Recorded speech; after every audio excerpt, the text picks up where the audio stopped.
Good morning, students. Welcome to online RRB e-learning classes.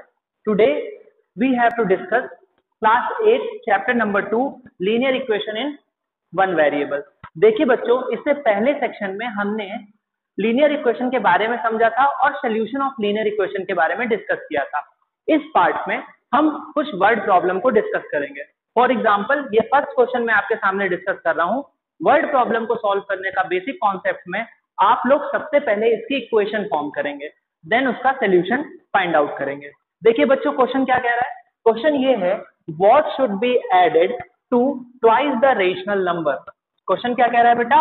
What should be added to twice the rational number -7/3। आपके पास rational number कौन सा है बेटा? -7/3 to get 3/7। तो देखिए बच्चों, सबसे पहले आपको जो बेसिक चीज ध्यान रखनी है कि आपको ऐसा कौन सा नंबर ऐड करना है। तो इस क्वेश्चन में सबसे पहले हम लोग क्या लिखेंगे बच्चों? लेट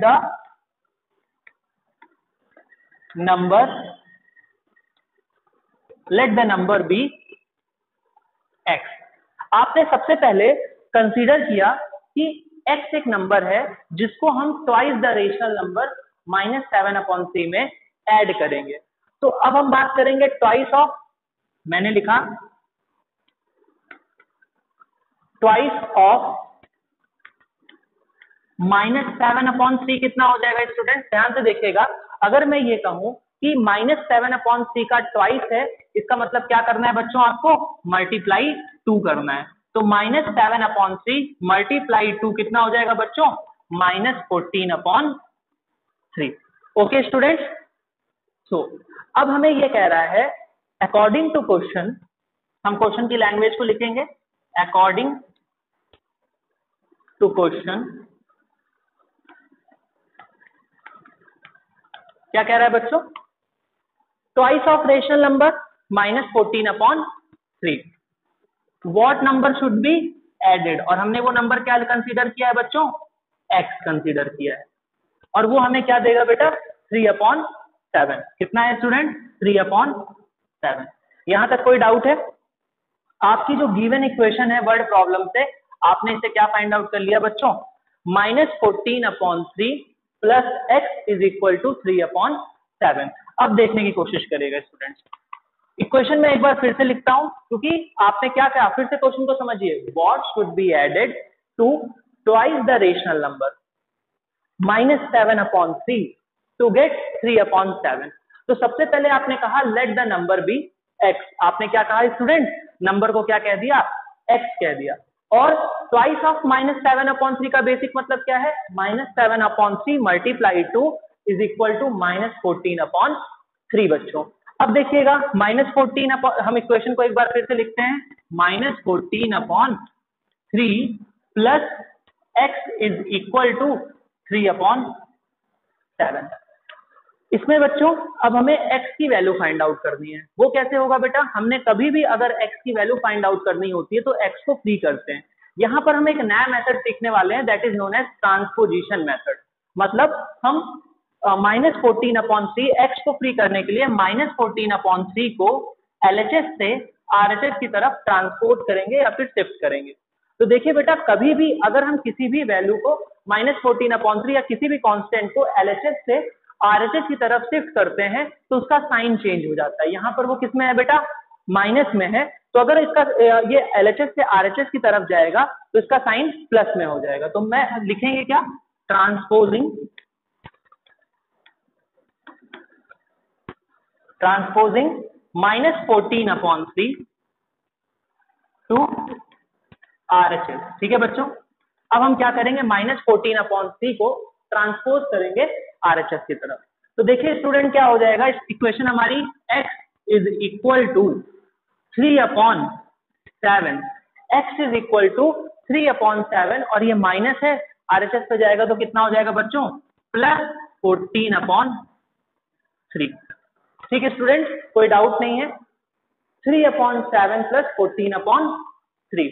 अब देखिए स्टूडेंट, आपको ये बात पता है ना, जैसे हम क्लास 7th में फ्रैक्शंस का सम करते थे, अगर उनमें डिफरेंट डिनोमिनेटर होता था तो हम एलसीएम लेते थे। क्या लेते थे बच्चों? एलसीएम लेते थे, फिर इसको सॉल्व करते थे। तो अगर हम इसमें एलसीएम कंसीडर कर लें तो कितना 7 और 3 का एलसीएम कितना आएगा बच्चों? 7 और 3 का जो एलसीएम होगा वो होगा 21। तो 7 और 3 का एलसीएम हो गया बच्चों 21। अब 7 में हम ऐसा कौन सा नंबर मल्टीप्लाई करते थे कि 21 आता था? यस, 7 3 जा 21। तो अगर 7 3 जा तो हम न्यूमरेटर में भी 3 इंटू मल्टीप्लाई करेंगे, तो ये हो जाएगा 3 3 जा 9 बच्चों। ठीक है, यहाँ तक कोई डाउट नहीं है। फिर प्लस का साइन है तो प्लस लगा देंगे। अब देखिए हम 3 में ऐसा कौन सा नंबर मल्टीप्लाई कर दें कि 21 आ जाए, तो 3 7 जा 21। ओके स्टूडेंट, तो जब 3 7 जा 21 है बच्चों, तो 14 7 जा कितना हो जाता है बच्चों? 14 7 जा 98। ओके, और 98 प्लस 9 जब करोगे तो कितना आ जाएगा? 107 अपॉन 21 इज द आंसर। सो हमारा जो आंसर आया वो 107 अपॉन 21 आया। एक बार फिर से इस क्वेश्चन को समझने की कोशिश करेगा बेटा। क्वेश्चन क्या था?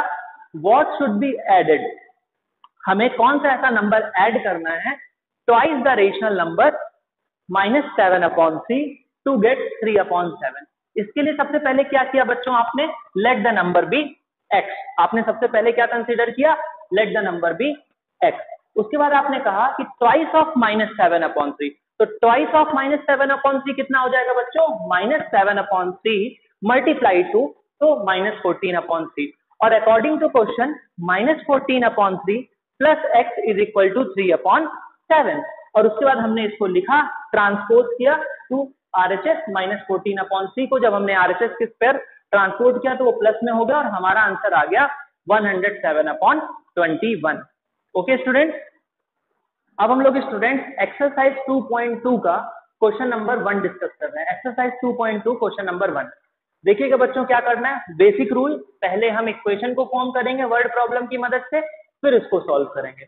देखिए बच्चों क्वेश्चन क्या कह रहा है इस वर्ड प्रॉब्लम में, if you subtract 1 upon 2 from a number, आप अगर 1 अपॉन 2 को किसी नंबर से सब्ट्रैक्ट करोगे from a number and multiply the result by 1 upon 2, और उस रिजल्ट को आप 1 अपॉन 2 के साथ क्या कर दोगे?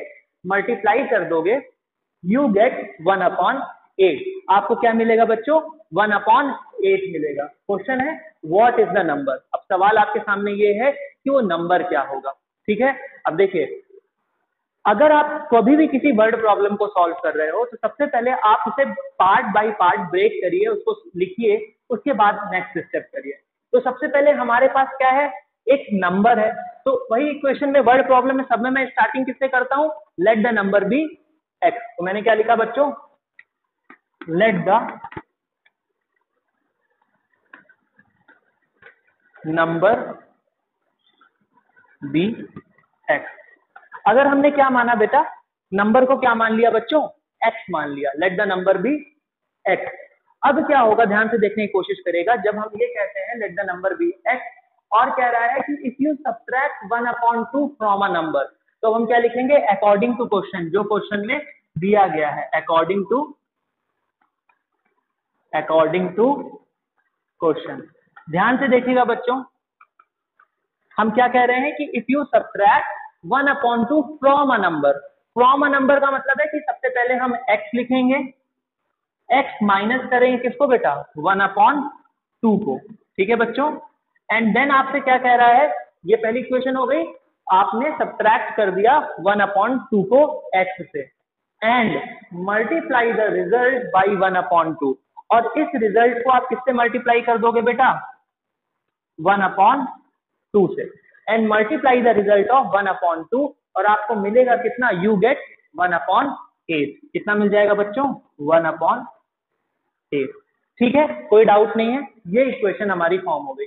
वर्ड प्रॉब्लम में सबसे बड़ा काम है आपको एक वर्ड इक्वेशन को एक लीनियर इक्वेशन में कन्वर्ट करना। जैसे आप ये कर लोगे, आपका क्वेश्चन सोल्यूशन बचेगा जो कि आप इजीली तरीके से सॉल्व कर लोगे। फिर से समझिए, हमने x से 1 अपॉन 2 को सब्ट्रैक्ट किया एंड देन मल्टीप्लाई किया 1 अपॉन 2 को। ठीक है, 1 अपॉन 2 को मल्टीप्लाई किया और हमारा जो आंसर आया 1 अपॉन 8 आया। ठीक है, तो सो हमारी इक्वेशन जो है वो ये बन गई, x minus 1 upon 2 multiply 1 upon 2 is equal to 1 upon 8 बच्चों। अब हम इसे सॉल्व करेंगे। ध्यान से देखिएगा बेटा, मैं फिर से एक बार लिखता हूं, x minus 1/2 multiply 1/2 is equal to 1/8। ठीक बच्चों, ये लिखा हुआ है x minus 1/2 multiply 1/2 is equal to 1/8। देखिएगा बच्चों, अगर ये 1/2 इधर मल्टीप्लाई में है तो मैंने कहा ना ट्रांसपोजिशन मेथड में क्या होगा बेटा कि आप इसको इधर से ट्रांसपोज कर दोगे उस साइड पर, और सोल्यूशन ऑफ इक्वेशन में सबसे पहले आपको कोशिश करनी है कि आप x को फ्री करोगे। क्या करोगे बच्चों? फ्री करोगे। तो जैसे ये इधर मल्टीप्लाई में है बच्चों तो उस साइड पर जाएगा ट्रांसपोजिंग 1/2 तो RHS। अगर मैं यहां पर लिख दूं transposing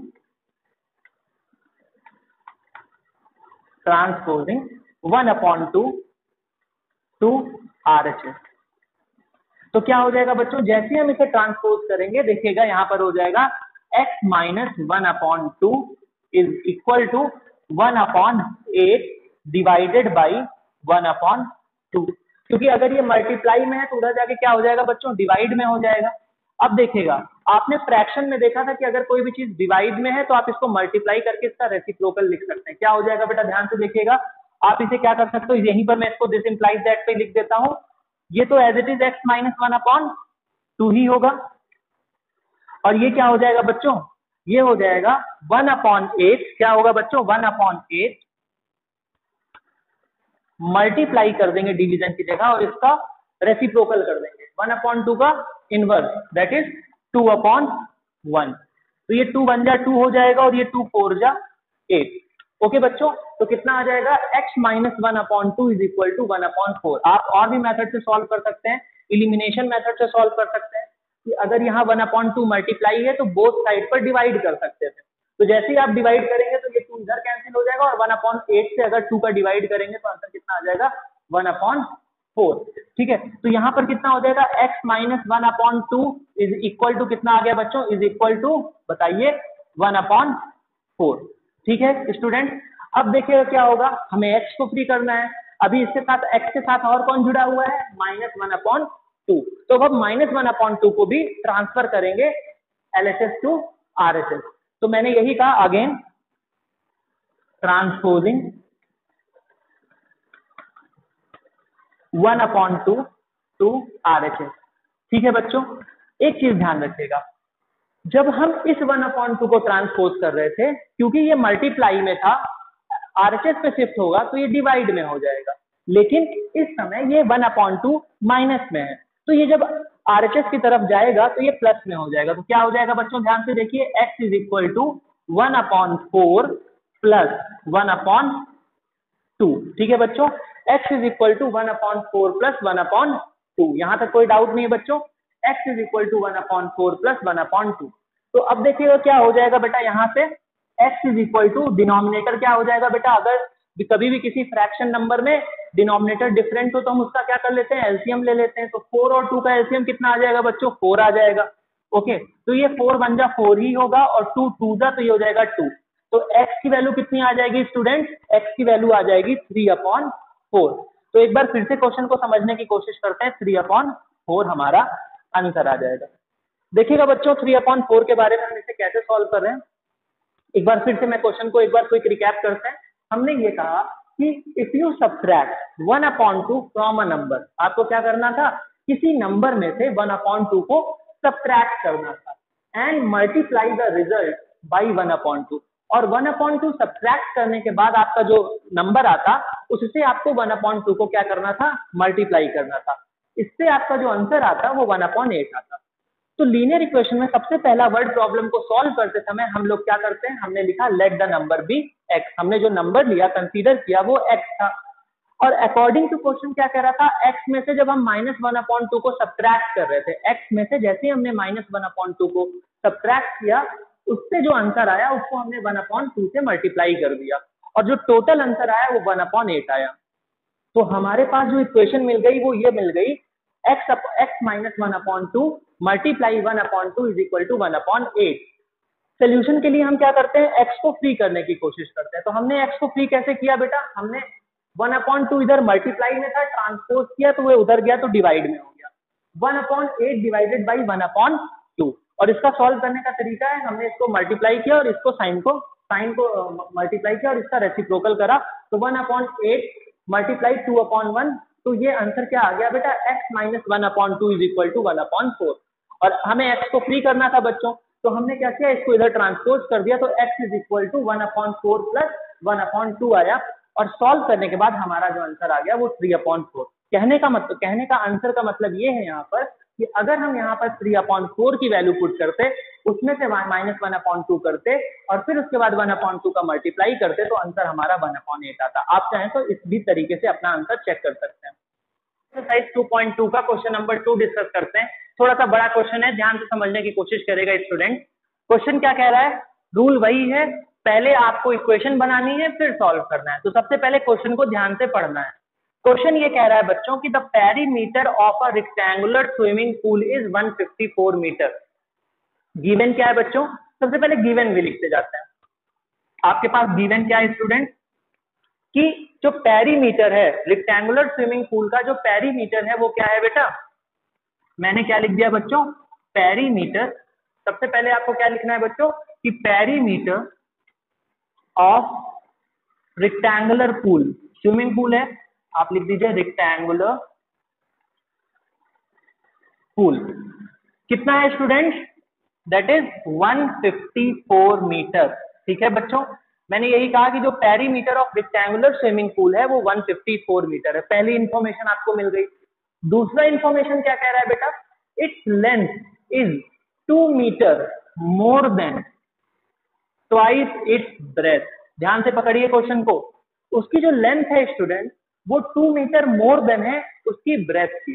the length of the rectangular swimming pool is 2 metre more than twice its breadth. तो अगर बच्चों मैं ये यहां पर करूं, लेट द ब्रेथ, हम सबसे पहले क्या लिखेंगे, हमने ये कहा कि let the breadth of pool, let the breadth of pool be x। अगर हमने ये कहा कि उस पूल की जो ब्रेथ है, उस रेक्टेंगुलर पूल की जो ब्रेथ है वो कितनी है स्टूडेंट, x है, let the breadth of the pool be x, तो अकॉर्डिंग टू क्वेश्चन उसकी लेंथ कितनी हो जाएगी बेटा, अकॉर्डिंग टू क्वेश्चन को मैं शॉर्ट में AT क्यों लिख रहा हूं, length of pool, length of pool कितना कह रहा है student, 2 metre more than twice its breadth. बहुत बच्चे गलती क्या कर देंगे, x + 2 कर देंगे, ऐसा नहीं करना है बेटा, 2 metre more than twice its breadth. तो सबसे पहले x का ट्वाइस कितना हो जाएगा बेटा, इज इक्वल टू 2x + 2। ठीक है, ये आ गई बेटा हमारी जो ब्रेथ ऑफ द पूल थी वो x मीटर थी। आपको अगर मीटर में लिखना है तो यहाँ पर x मीटर लिख लीजिए, और जो आपकी लेंथ आ गई वो कितनी हो गई, 2x + 2 हो गई। ठीक है, अगर हम डायग्राम बना के इसको समझाना चाहें तो आप समझने की कोशिश करिएगा। Suppose that this is the rectangular pool, ये क्या है बच्चों, एक रेक्टेंगुलर स्विमिंग पूल है। तो अगर बच्चों इसकी ब्रेथ जो है क्या है बेटा, इसकी ब्रेथ जो है वो x मीटर है स्टूडेंट। अगर इस रेक्टेंगुलर स्विमिंग पूल की ब्रेथ जो है वो x मीटर है, तो इसकी जो लेंथ हो जाएगी स्टूडेंट वो कितनी है, 2x + 2। ये चीज आपको समझ में आ गई, यहां तक कोई डाउट नहीं है बेटा। और आपको एक चीज और पता है बच्चों कि perimeter of rectangular swimming pool कितना होता है, क्या होता है बेटा, perimeter of rectangular swimming pool, rectangle का पेरीमीटर ही होगा। तो मैं अगर यहां पर लिखूं कि पेरीमीटर ऑफ, क्या लिखा है student, perimeter of rectangular pool, rectangular pool कितना हो जाएगा बच्चों, पेरीमीटर ऑफ रेक्टेंगुलर पूल बताइए, 2 ब्रैकेट में L + B, यही होता है ना पेरीमीटर। तो क्या हो जाएगा बच्चों, 2 ब्रैकेट में length plus breadth. Perimeter of rectangular swimming pool is 2 bracket में लेंथ प्लस ब्रेथ। तो आइए अब हम लोग इक्वेशन को फॉर्म करने की कोशिश करते हैं। वर्ड प्रॉब्लम में सबसे most important thing forming equation. तो जैसे ही हम 2 ब्रैकेट में L + B लिखेंगे, 2 ब्रैकेट, हमारी लेंथ कितनी थी बेटा, 2x + 2 थी स्टूडेंट। तो हम यहाँ पर क्या लिख देंगे बच्चों, 2x + 2 लिख देंगे। और ब्रेथ कितनी थी बच्चों, x थी, तो यहाँ पर क्या लिख देंगे, x लिख देंगे। इज इक्वल टू कितना था बेटा, सबसे पहली इंफॉर्मेशन क्वेश्चन की perimeter of rectangular pool is 154। तो 2 ब्रैकेट में 2x प्लस 2 प्लस x कितना हो जाएगा स्टूडेंट? 154। अब देखिएगा, अब हम इसे सॉल्व करने की कोशिश करते हैं। ये हमारी इक्वेशन बन गई 2 bracket 2x plus 2 plus x is equal to 154। इसको अगर हम और शॉर्ट में लिखना चाहें तो हम इसको 2 ब्रैकेट में ये 2x प्लस x हो जाएगा कितना बच्चों? 3x plus 2 is equal to 154। ठीक है बच्चों, अब देखिएगा, आपको ये बात पता है कि अगर यहाँ पर 2 मल्टीप्लाई में है तो जैसे ये ट्रांसपोज होगा RHS की तरफ वो डिवाइड में हो जाएगा। तो आप यहाँ पर क्या लिख सकते हो बच्चों? 3x plus 2 is equal to 154 divided by 2। अगर हम ये भी कर दें कि डिवाइडिंग 2 ऑन बोथ साइड तो 3x plus 2 is equal to 154 upon 2 हो जाएगा बच्चों। तो ये कितना हो जाएगा बताइए? यहाँ पर अगर हम बात करें तो ये हो जाएगा 2 7 14 एंड 2 77 हो जाएगा। तो आप क्या लिख सकते हैं बेटा? 3x plus 2 is equal to 77। यहाँ तक कोई डाउट नहीं है आपको? 3x plus 2 is equal to 77। और यहाँ पर अगर प्लस है ट्रांसपोज 2 टू RHS, आप क्या लिख सकते हैं बेटा? Transposing 2 to RHS। तो देखिएगा बच्चों, अगर आप 2 को RHS की तरफ ट्रांसपोज कर देते तो कितना आ जाएगा बेटा? 3x plus 2 is equal to 77 है। तो यहाँ पर हो जाएगा बच्चों कितना? 3x इज इक्वल टू, ये उधर से ट्रांसफर होगा तो सब्ट्रैक्ट हो जाएगा 75। 3x इज इक्वल टू कितना हो गया बच्चों? 75 हो गया। और ये x है, इधर मल्टीप्लाई में है तो उधर जाएगा तो क्या हो जाएगा बच्चों? डिवाइड में हो जाएगा। ट्रांसपोजिंग का बेसिक रूल है। तो x की वैल्यू कितनी आ जाएगी बच्चों? x की वैल्यू आ जाएगी 75 डिवाइडेड बाई 3। कितना आ जाएगा बच्चों? x is equal to 25। और स्टूडेंट अगर x की वैल्यू 25 मीटर आ गई और x आपने क्या कंसीडर किया था बताइए? x की वैल्यू क्या थी? Breadth of the pool. इसका मतलब कि इस रेक्टेंगुलर पूल की जो ब्रेथ है वो कितनी है बेटा? 25 मीटर है। और बच्चों लेंथ कितनी हो जाएगी बताइए? लेंथ हमने कैसे कंसीडर की थी? Twice of its breath plus 2 भी करना था। तो अगर हम इसके लेंथ की बात करते हैं, इस रेक्टेंगुलर पूल के अगर हम लोग किसकी बात करें बच्चों? लेंथ की बात करते हैं स्टूडेंट, तो कितनी हो जाएगी? 2x प्लस 2 था ना बेटा, तो यहाँ पर अगर हम x की जगह 25 फुट कर देंगे तो 50 प्लस 2 52 मीटर। तो इसका मतलब ये हो गया कि इस रेक्टेंगुलर पूल की जो लेंथ है वो 52 मीटर हो जाएगी। एक बार इस क्वेश्चन को हम फिर से पूरा समझने की कोशिश करते हैं स्टूडेंट्स कि ये क्या कह रहा था। सबसे पहली कंडीशन क्या थी? The perimeter of rectangular swimming pool is 154 metre. अगर जो रेक्टेंगुलर स्विमिंग पूल का जो पेरीमीटर था वो 154 मीटर था, उसके बाद कह रहा था कि the length of is 2 metre more than twice its breadth. जो लेंथ थी वो क्या थी बेटा? 2 मीटर मोर देन थी ट्वाइस इट्स ब्रेथ। तो हमने क्या किया? Perimeter of rectangular swimming pool को क्या कंसीडर कर लिया बेटा? 154 ले लिया। उसके बाद क्या किया? ब्रेथ ऑफ द पूल क्या है? x कंसीडर कर लिया। लेंथ के लिए बहुत इंपॉर्टेंट कंडीशन थी क्या बच्चों? Length of the pool 2x plus 2 थी। तो अगर length of the pool 2x plus 2 थी, पेरीमीटर का फॉर्मूला आप सबको पता है, 2 ब्रैकेट में l प्लस b। देखिएगा बच्चों फिर से समझिए, breath x length 2x plus 2। हमारी इक्वेशन फॉर्म हो गई। ये बच्चों क्या थी equation?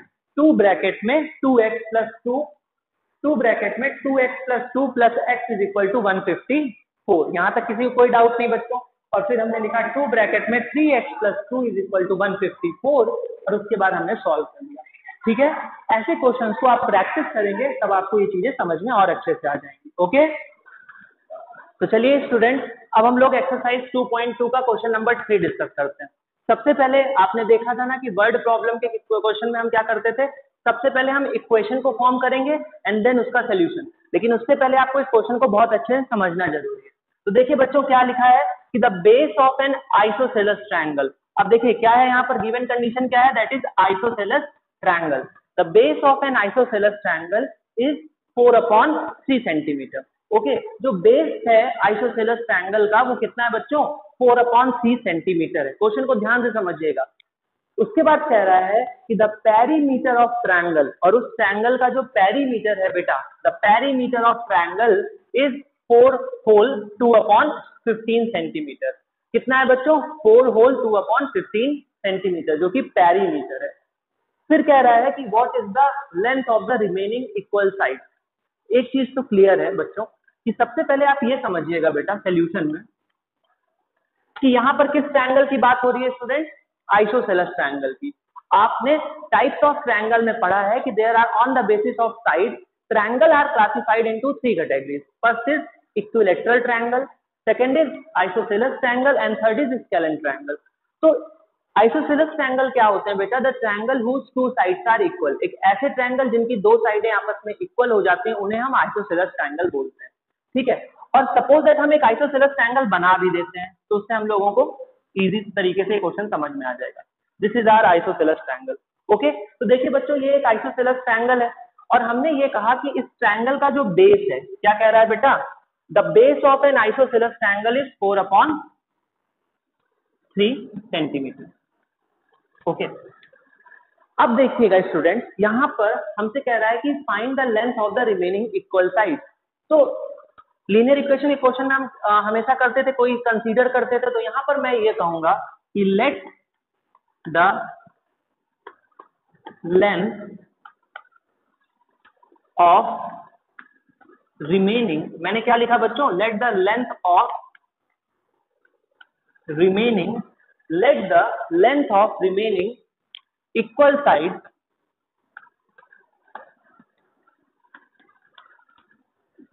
B x centimetre. Okay, तो आपने ये कहा कि जो लेंथ है रिमेनिंग इक्वल साइड की वो कितनी हो गई बेटा, एक्स सेंटीमीटर। इसका मतलब ये है स्टूडेंट कि दिस इज ऑल्सो एक्स, और ये भी क्या हो जाएगा बच्चों, एक्स हो जाएगा। इस दोनों की साइड क्या हो गई बेटा, एक्स हो गई। अब आपको क्या है, ये तो हमारी क्या हो गई बेटा, length of the, let the length of the remaining equal side be x centimetre. अब देखिएगा स्टूडेंट, आपको गिवन है, क्या गिवन है स्टूडेंट, गिवन है पेरीमीटर ऑफ ट्रायंगल। और आपको पता है ना, किसी भी फिगर का, किसी भी क्लोज फिगर का पेरीमीटर क्या होता है, सम ऑफ एक्सटर्नल बाउंड्री। इसका मतलब है कि हम x प्लस 4/3 प्लस x करेंगे तो इसका पेरीमीटर निकल आएगा। सम ऑफ 3 साइड जो हो जाएगा वो क्या हो जाएगा बच्चों, पेरीमीटर हो जाएगा। तो आपको क्या दिया है, पेरीमीटर ऑफ ट्रायंगल, क्या है बच्चों, पेरीमीटर ऑफ ट्राइंगल। तो देखिएगा स्टूडेंट, जो पेरीमीटर ऑफ ट्रायंगल है वो कितना है, 4 होल 2/15 सेंटीमीटर। ओके, अगर ये मिक्स फ्रैक्शन में है तो अगर आप इसे इम्प्रॉपर फ्रैक्शन में कन्वर्ट कर लेंगे तो ये कितना हो जाएगा बेटा, 14, 15 4 जा 60 और 2 62 अपॉन कितना स्टूडेंट, 62/15 सेंटीमीटर। ये चीज आपको समझ में आ गई बेटा। ध्यान से देखिएगा कंडीशन, मैं क्वेश्चन को कहीं ना कहीं कंडीशन वाइज अरेंज कर रहा हूँ। सबसे पहले कहा कि the base of N isosceles triangle is 4/3। तो बच्चों हमने एक आइसोसेलेस ट्रायंगल बना लिया जिसकी ये साइड जो थी इसके इक्वल थी। ओके, उसका बेस था 4/3 और हमने ये ले लिया let the length of remaining equal sides be x. जो लेंथ है रिमेनिंग इक्वल साइड की उसे हमने क्या कंसीडर कर लिया बच्चों, एक्स कर लिया। उसके बाद हमने ये कहा कि जो क्वेश्चन में दूसरी कंडीशन थी कि perimeter of triangle is 4 whole 2/15। तो हमने 4 होल 2/15 को 62/15 सेंटीमीटर लिख लिया। यहां तक कोई डाउट नहीं बच्चों, यहां तक चीजें समझ आ गई। अब हम इसे क्या लिख सकते हैं, आपको पता है ना कि पेरीमीटर क्या होता है, पेरीमीटर ऑफ ट्रायंगल जो होगा वो सम ऑफ ऑल साइड्स हो जाएगा बच्चों। तो अगर perimeter of triangle sum of all sides हो जाएगा तो ध्यान से देखिएगा बच्चों, आप क्या कहोगे कि इसका सम, तो अकॉर्डिंग टू क्वेश्चन में आप ये लिख सकते हो कि x प्लस 4/3। क्या कर सकते हो बच्चों, x प्लस 4/3 क्या होगा, x plus 4/3 is equal to 62/15। कितना हो जाएगा बेटा, 62/15। ये चीज आपको समझ में आई, फिर से समझने की कोशिश करिए। अगर ये साइड पेरीमीटर कैसे आता है, इस साइड का सम प्लस इस साइड का सम और इसका सम। तो हमने क्या लिखा बेटा, x plus 4/3 is equal to 62/15। कोई डाउट नहीं है स्टूडेंट, आगे डिस्कस करते हैं, ठीक है। तो अब हमारी इक्वेशन फॉर्म हो गई, क्या फॉर्म हो गई बेटा, इक्वेशन फॉर्म हो गई। आप x प्लस एक्स को क्या लिख सकते हो, 2x प्लस 4/3। मैंने क्या लिखा बच्चों, 2x plus 4/3 is equal to 62/15। कितना बेटा? ये सब सेंटीमीटर में ही है।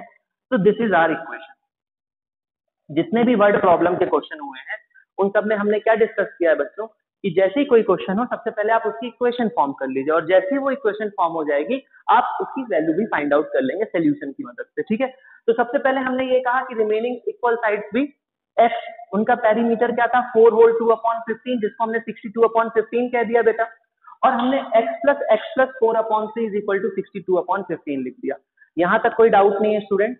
फिर हमने इसे सॉल्व किया तो क्या हो गया बच्चों, 2x + 4/3 इज इक्वल टू 62/15। ठीक है बच्चों, कोई डाउट नहीं? अब देखिए इसको सॉल्व करने की कोशिश करिए। यहां तक किसी को डाउट है? चलिए देखिएगा।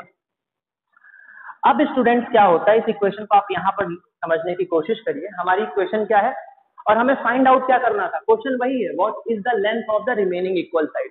हमें लेंथ फाइंड आउट करनी है रिमेनिंग इक्वल साइड्स की आइसोसेलेस ट्रायंगल के अंदर।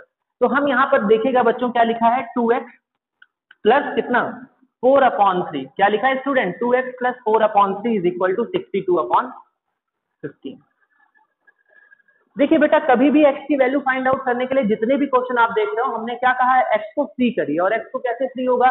आप एलिमिनेशन मेथड का भी यूज कर सकते हो और ट्रांसपोजिशन मेथड का भी यूज कर सकते हो। तो मैंने ये कहा कि ट्रांसपोज 4/3 टू RHS। आपको यहां पर मैं लिख दे रहा हूं कि ट्रांसपोजिंग 4/3 टू कितना बच्चों, RHS। यहां पर ये क्या हुआ, हम ये कह रहे हैं कि 4/3 को आप ट्रांसपोज कर दीजिए RHS की तरफ। तो बेटा अगर ये यहाँ इधर प्लस में है और LHS से RHS में जाएगा तो इसका साइन जो होगा वो चेंज हो जाएगा। तो अगर प्लस में है तो क्या हो जाएगा स्टूडेंट, माइनस में हो जाएगा। तो आप इसे क्या लिख सकते हो, 2x is equal to 62/15 minus कितना बेटा 4/3। यहां तक कोई डाउट नहीं है स्टूडेंट? मैंने इसे कैसे लिखा, 2x is equal to 62/15 minus 4/3। Okay, अब देखिएगा ट्रांसपोजिंग 4/3 टू RHS करने पर अगर इन दोनों फ्रैक्शन का डिनोमिनेटर सेम होता बच्चों तो ये बहुत ही आसानी से हम सब्ट्रैक्ट कर लेते। लेकिन स्टूडेंट्स याद रखिएगा, जब भी कभी डिनोमिनेटर सेम नहीं होता है तो आप क्या करते हैं बेटा, एलसीएम लेते हैं। तो यहाँ पर जब आप एलसीएम लेंगे तो क्या हो जाएगा स्टूडेंट, 2x को एज इट इज लिखेंगे और यहाँ पर 3 और 15 का एलसीएम कितना आएगा बेटा, ठीक है 15 आएगा। ओके, तो 15 में तो एज इट इज हो जाएगा, ये 62 है बच्चों, और माइनस ये कितना है बेटा 3 5 कितना 3 5 15। तो अगर ये 3 5 15 है तो यहाँ पर भी क्या हो जाएगा स्टूडेंट, ये अगर ये इसमें हम 3 से 5 का मल्टीप्लाई कर रहे हैं 15 लाने के लिए, तो 4 से भी 5 का मल्टीप्लाई करेंगे तो 20 हो जाएगा। क्या हो जाएगा स्टूडेंट, 20। तो क्या हो जाएगा, अगर आप यहाँ पर देखिए तो ये इक्वेशन हो जाएगी 2x इज इक्वल टू कितना बच्चों, 2x इज इक्वल टू कितना हो जाएगी बताइए, 62 में से 20 सब्ट्रैक्ट करेंगे स्टूडेंट, कितना हो जाएगा 42/15। 42/15। यहां तक चीजें समझ आ गई, 42/15। तो देखिए अभी भी हम x की वैल्यू फाइंड आउट नहीं कर पाए, अभी हमने किसकी वैल्यू फाइंड आउट करी है, 2x की वैल्यू फाइंड आउट करी है। तो देखिएगा स्टूडेंट, अगर आपके पास, इसको मैं इरेज कर देता हूं थोड़ा सा, ठीक है, यहां देखिएगा कि अगर आपके पास 2x इज इक्वल टू कितना है student, 2x is equal to 42/15 है। आप देख रहे हो, इन दोनों का हम सिंपलेस्ट फॉर्म में भी कर सकते हैं। अगर हम इसे 3 की टेबल में से डिवाइड कर दें तो ये हो जाएगा 2x इज इक्वल टू 3 1 जा 3, 3 4 जा 12, ठीक है, और 3 5 जा 15। ओके बच्चों, ये हो गया। लेकिन क्या अभी हमें x की वैल्यू मिली? नहीं, अभी हमें 2x की वैल्यू मिली है। और अगर हम ये कहें कि x को क्या कर दें बेटा, ये इधर मल्टीप्लाई है और डिवाइड कर दें 2 ऑन बोथ साइड, क्योंकि अगर हम 2 से डिवाइड कर देंगे तो ये यहाँ से कैंसिल आउट हो जाएगा। तो अगर मैंने लिखा डिवाइड करने पर, divide 2 on both side, on both side. अच्छा, आप चाहे तो इसको डायरेक्ट ट्रांसफर भी कर सकते हैं, क्योंकि ये इधर मल्टीप्लाई में है और जैसे इक्वल टू के उधर जाएगा ये क्या हो जाएगा बेटा, डिवाइड में हो जाएगा, डिनोमिनेटर के पास जाएगा। ठीक है, तो अगर आप इसे करेंगे तो ये हो जाएगा x इज इक्वल टू 14/5, ठीक है, 14/5 डिवाइडेड बाई 2, जिस डिवाइडेड बाई 2 होगा। और जिसको आप क्या लिख सकते हो, अगर डिवाइड अपॉन 2 के फॉर्मेट में लिखिए तो आप डिवाइडेड बाई 2 को ये भी लिख सकते हो 14/5 इंटू 1/2, जिसपे जो x की वैल्यू आ जाएगी वो आ जाएगी 2 1 जा 2 7 जा, तो 7/5 सेंटीमीटर। ठीक है। और ये एक इम्प्रॉपर फ्रैक्शन है बच्चों, तो 7/5 को आप क्या लिख सकते हैं, आप लिख सकते हैं 1/2/5 सेंटीमीटर। ठीक है, तो जो हमारी रिमेनिंग साइड्स होंगी, रिमेनिंग इक्वल साइड्स होंगी, वो 7/5 या फिर 1/2/5 होंगी। ठीक है, उस आइसोसेलेस ट्रायंगल की। एक बार फिर से क्वेश्चन को समझने की कोशिश करिएगा बच्चों, इस क्वेश्चन में हम क्या डिस्कस कर रहे थे। क्वेश्चन ये कह रहा था कि किसी भी आइसोसेलेस ट्रायंगल का जो बेस था वो 4/3 सेंटीमीटर था। स्टूडेंट, किसी भी आइसोसेलेस ट्रायंगल का जो बेस था वो 4/3 सेंटीमीटर था, पहली चीज। फिर कह रहा था the perimeter of the remaining triangle is 4 whole 2/15। और बच्चों उसका जो पेरीमीटर था वो कितना था, 4 होल 2/15। तो आपने सबसे पहले ये कंसीडर किया कि जो लेंथ है रिमेनिंग साइड की वो कितनी है, x है, और आपको पेरीमीटर भी दिया हुआ था 62/15। पेरीमीटर का फॉर्मूला सबको पता है कि कभी भी किसी फिगर का अगर आपसे पेरीमीटर फाइंड आउट करने को पूछता है तो आप उसका सम करते हो, सम ऑफ ऑल साइड। ओके, तो यहाँ पर भी जब आपने सम ऑफ ऑल साइड किया तो दो साइडें इसकी x थी क्योंकि ये दोनों इक्वल थी, प्लस 4/3 जो कि बेस आपको गिवन था इज इक्वल टू 62/15। आपकी इक्वेशन क्या बन गई, 2x plus 4/3 is equal to 62/15। हर एक वर्ड प्रॉब्लम में आपको यहां तक सबसे पहले सॉल्व करके ले आना है, उसकी इक्वेशन फॉर्म करनी है। और जब इसकी equation 2x is equal to 4/3 is equal to 62/15 हो गई तो हम x को फ्री करते हैं with the help of transposing method. हमने 4/3 को ट्रांसपोज कर दिया RHS की तरफ, तो 2x is equal to 62/15 minus 4/3, क्योंकि इधर ये प्लस में था तो उधर गया माइनस में, और 2x की वैल्यू आ गई 42/15, जिसका सिंपलेस्ट फॉर्म हो सकता था 14/5। ओके बच्चों, ये 14/5 हो गया। 14/5 के बाद आपने 2x इज इक्वल टू 14/5 लिखा, और क्योंकि हमें x चाहिए था तो हमने कहा डिवाइड 2 ऑन बोथ साइड। तो जब आपने डिवाइड किया तो x is equal to 14/5 into 1/2 आ जाएगा, और ये 2 1 जा 2 7 जा 7/5 सेंटीमीटर, और 7/5 को हम लोग 1 होल 2/5, क्योंकि 5 1 जा 5 2 7। ठीक है, ये हो गया, कोई डाउट नहीं है स्टूडेंट। क्वेश्चन नंबर 6 को हम डिस्कस करते हैं। क्वेश्चन क्या कह रहा है बेटा, 3 consecutive integers add up to 51। 3 consecutive integers हैं जिन्हें हम ऐड कर रहे हैं, तो हमें कितना मिल रहा है student, 51। What are these integers? ये integers क्या हैं? तो सबसे पहले आपको ये पता है ना बेटा कि collection of positive and negative number is called integer. जो पॉजिटिव और नेगेटिव नंबर के कलेक्शन होते हैं, जिसमें सारे पॉजिटिव नंबर भी हम डिस्कस करते हैं, सारे नेगेटिव नंबर भी डिस्कस करते हैं, that is called as the integer. और कॉन्जिक्यूटिव इंटीजर का बेसिक मीन्स है कि कॉन्जिक्यूटिव का मतलब ही होता है लगातार। ठीक है, कॉन्जिक्यूटिव। तो सपोज दैट अगर मैं ये कहता हूं कि कॉन्जिक्यूटिव का एक एग्जांपल मैं आपको समझाने की कोशिश करता हूं, तो अगर मैंने लिखा 5, तो 5 का कॉन्जिक्यूटिव नंबर है 6 7। This is the example of consecutive number. Okay, तो हमसे ये कह रहा है कि 3 कॉन्जिक्यूटिव इंटीजर, कितने कॉन्जिक्यूटिव इंटीजर है बेटा, 3 कॉन्जिक्यूटिव इंटीजर। तो देखिए, हम हर सवाल को लेट से स्टार्ट करते हैं कि हम लेट एक्स कंसीडर करते हैं। तो यहां पर हमने क्या सोल्यूशन में लिखा, मैंने लिखा है student, let the 3 consecutive integer. Student क्या लिखा बेटा, 3 consecutive integer, let the 3 consecutive integer, जो 3 consecutive इंटीजर्स आर, मैंने कहा let the 3 consecutive integers are x, let the 3 consecutive integers are, हमने ये कहा कि जो 3 consecutive इंटीजर होंगे बेटा वो क्या होंगे, x। ठीक है, कॉमा x प्लस 1, ये हो सकता है ना, उसके जस्ट x अगर हमने एक लिया तो उसका consecutive x प्लस 1 और x plus 2। This is the 3 consecutive integer. Okay, तो ये हमने 3 consecutive इंटीजर्स माने, x plus 1 and x plus 2, और कह रहा है बेटा कि इनका जो सम है वो 51 है। तो according to question the sum of 3 consecutive integer is 51। जो 3 consecutive इंटीजर का जो सम है बच्चों वो कितना है बेटा, 51 है। तो हमने लिखा according to question, according to question आप ये कह सकते हो कि इनका जो सम है, सम ऑफ 3 इंटीजर। ठीक है, इसका मतलब हम ये लिख सकते हैं x plus 1 x plus 2 is equal to कितना है बच्चों, 51। ओके, ये चीज आपको समझ आ गई। तो अब जो हमारी इक्वेशन बनी है वो ये बनी है x plus 1 x plus 2 is equal to 51।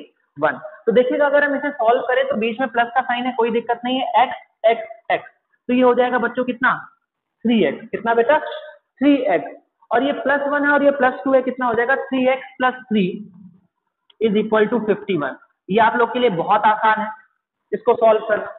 तो आपके पास जो इक्वेशन आ गई वो क्या हो गई बच्चों 3x + 3 is equal to 51। x की वैल्यू फाइंड आउट करनी है, क्योंकि अगर हमें एक इंटीजर की वैल्यू पता चल गई बच्चों तो हम सारे इंटीजर की वैल्यू फाइंड आउट कर सकते हैं। तो मैंने यही कहा कि 3 को हम ट्रांसपोज करेंगे, ट्रांसपोजिंग 3 टू RHS, ठीक है। तो अगर मैं यहां कहूं ट्रांसपोजिंग 3 RHS, देखिएगा ट्रांसपोजिंग 3 टू RHS, हम क्या कहेंगे 3x + 3 is equal to 51 transposing 3 to RHS। तो देखिएगा स्टूडेंट्स, तो अगर हम ये बात कहें कि 3x इज इक्वल टू, ये जब ट्रांसपोज हो जाएगा RHS की तरफ तो माइनस में हो जाएगा 51 - 3, ठीक है बच्चों। तो ये कितना हो जाएगा 3x इज इक्वल टू 51 - 3 कितना हो जाएगा बेटा 3x इज इक्वल टू 48, कितना हो जाएगा 48, ठीक है। 3x इज इक्वल टू कितना हो जाएगा बच्चों 48 हो जाएगा। यहाँ अब देखिए यहाँ पर समझने की कोशिश करिए, हमारा 3x इज इक्वल टू 48 आ गया, लेकिन हमें क्या चाहिए x की वैल्यू चाहिए। अगर 3x की वैल्यू 48 आ गई, 3x इज इक्वल टू 48, लेकिन हमें x चाहिए, तो x को फ्री कैसे करते हैं स्टूडेंट, अगर यहाँ पर 3 मल्टीप्लाई में है तो हम अगर डिवाइड कर दे 3 ऑन बोथ साइड, तो ये 3 से 3 कैंसिल हो जाएगा और 48/3 हो जाएगा, ठीक है बच्चों। तो देखा हमने 3x इज इक्वल टू अगर 48 है तो डिवाइड 3 ऑन बोथ साइड, आप कह सकते हो क्या बेटा कि divide 3 on both side, divide 3 on both side. तो अगर हम दोनों साइड पे 3 का डिवाइड कर दे तो ये हो जाएगा x इज इक्वल टू 48/3। तो जब ये 48/3 हो जाएगा तो x की वैल्यू कितनी आ जाएगी बताइए बेटा, 3 × 1 = 3 और 3 × 6 = 18, 16। अब मुझे बताइए कि अगर एक इंटीजर 16 है तो नेक्स्ट इंटीजर क्या हो जाएगा बेटा 17 and next 18। So the 3 consecutive integers is 16, 17 and 18। तो आपका आंसर हो जाएगा, एक है 16, एक है 17 एंड 18, ठीक है स्टूडेंट्स, कोई डाउट नहीं है, तो आपको ये चीज समझ में आ गई होगी। ओके, तो वर्ड प्रॉब्लम में हम लोग इसी तरह के क्वेश्चन डिस्कस करते हैं। सबसे पहले आपको इक्वेशन फॉर्म करनी है एंड देन उसका सोल्यूशन फाइंड आउट करना है। Okay, thank you class.